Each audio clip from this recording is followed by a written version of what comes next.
इस वीडियो में आप गौतम बुद्ध के द्वारा कहे गए 5 सूत्रों को जानेंगे। ये 5 सूत्र धम्म पद से लिए गए हैं। बुद्ध के सूत्र बीजों के जैसे हैं जो एक बार किसी के मन में पड़ जाएं तो उसके भीतर सुख व शांति के वृक्ष पैदा होना निश्चित है।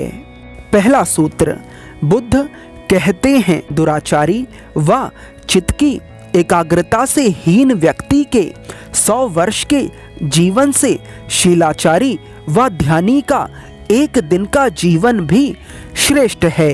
इस सूत्र का अर्थ है आपका जीवन कितना बड़ा है ये मायने नहीं रखता, मायने ये रखता है कि आप इस जीवन को जीते कैसे हैं। लोग एक लंबे जीवन की कामना तो रखते हैं मगर एक अच्छे जीवन के लिए प्रयास नहीं करते। शीलाचारी कौन है? शीलाचारी वो है जिसका उसकी इंद्रियों पर संयम है, जो किसी का अहित नहीं सोचता। ध्यानी कौन है? ध्यानी वो है जो खुद को जानने के मार्ग पर है। दूसरा सूत्र, बुद्ध कहते हैं जो वृद्धों के प्रति आदर व्यक्त करता है, जो उनका सम्मान करता है, उसकी आयु बल व सुख बढ़ता है। इस सूत्र का मतलब है कि दुआ और बद्दुआ काम करती है। जब हम किसी ऐसे के लिए कुछ करते हैं जो बदले में हमारे लिए कुछ नहीं कर सकता, तब वह हमें दुआ देता है या आशीर्वाद देता है, जो दिखता तो नहीं है परंतु उसका प्रभाव जीवन को बदलने वाला होता है। बुजुर्गों के पास देने के लिए धन या कोई वस्तु तो नहीं होती, परंतु उनके पास उनका आशीर्वाद अवश्य होता है, इसलिए उसे लेने से ना चूकें। तीसरा सूत्र, बुद्ध ने कहा है अनर्थकारी शब्दों से युक्त 100 गाथाएं सुनने से बेहतर है एक शब्द शांति का सुनना। इस सूत्र का अर्थ है ज्ञान का संबंध बहुत ज़्यादा जानकारी से नहीं बल्कि सही जानकारी से है। ज्ञानी वो है जो कम सुनता है मगर उचित सुनता है, या ज़्यादा भी सुनता है मगर उचित सुनता है। चौथा सूत्र, बुद्ध ने कहा है जो पार जा चुके हैं वो तो बहुत थोड़े मनुष्य हैं, ज़्यादातर लोग तो किनारे पर ही दौड़ रहे हैं।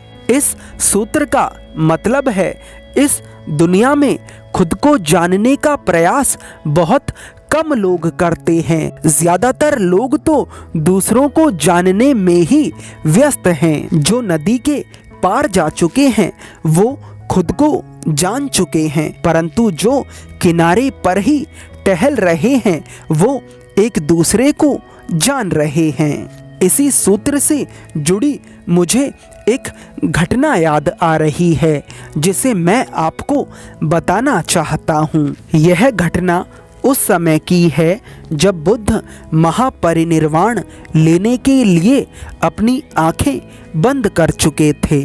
बुद्ध के शरीर त्यागने की घटना को महापरिनिर्वाण के नाम से जाना जाता है। बुद्ध के सभी भिक्षु उनके समक्ष बैठे रो रहे थे।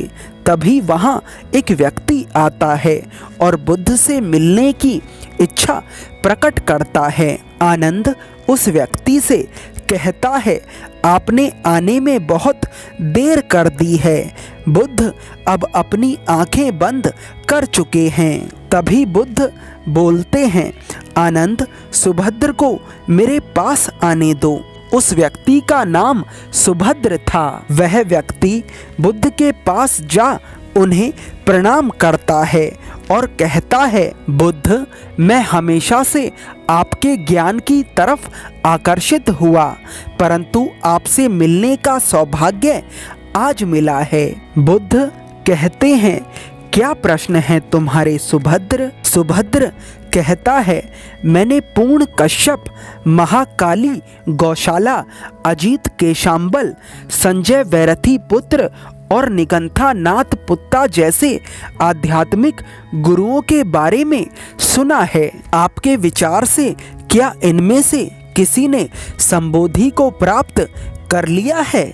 बुद्ध कहते हैं, इन्हें संबोधि मिली या नहीं यह जानना अब आवश्यक नहीं है सुभद्र। मूल्यवान बात यह है कि मैं तुम्हें सद्धर्म का वो मार्ग बता सकता हूँ जिस पर चलकर तुम संबोधि को प्राप्त कर सकते हो। मनुष्य का दिमाग ऐसे ही काम करता है, उसकी रुचि खुद से ज्यादा दूसरों में होती है। बुद्ध के शब्दों को सुन सुभद्र को अपनी गलती का एहसास होता है और वह उसी क्षण बुद्ध का भिक्षु बन जाता है। वह व्यक्ति ब्राह्मण सुभद्र ही था जिसे बुद्ध ने अंतिम दीक्षा दी थी।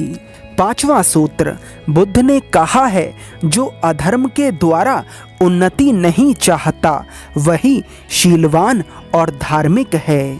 शीलवान का अर्थ है जिसका उसकी इंद्रियों पर संयम है और वह किसी दूसरे का अहित नहीं चाहता।